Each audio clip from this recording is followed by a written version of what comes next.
14 April रोजी police Thane Wathoda हद्दीत राहणारे फिर्यादी विठ्ठलराव रामकृष्णजी डबरे हे त्यांच्या राहत्या घराला कुलूप लावून परिवारासह मुलाकरिता मुलगी बघण्याकरिता बाहेरगावी गेले होते।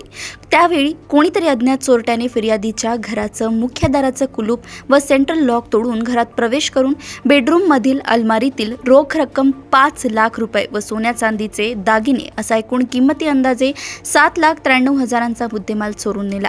फिर्यादी यांनी दिलेल्या तक्रारीवरून पोलीस ठाणे वाठोडा येथे अज्ञात आरोपी विरुद्ध गुन्हा दाखल करण्यात आला होता। गुन्हे शाखा युनिट क्रमांक 4 चे अधिकारी व अंमलदार यांनी तांत्रिक तपास करून व मिळालेल्या खात्रीशीर माहितीवरून मोहम्मद जागीर, मोहम्मद शाहिद, शेख शोएब, शेख महफूज, शेख तन्वीर, शेख इब्राहिम यांना ताब्यात घेऊन विचारपूस केली असता त्यांनी चोरीचा गुन्हा संगनमत करून केल्याची कबुली दिली।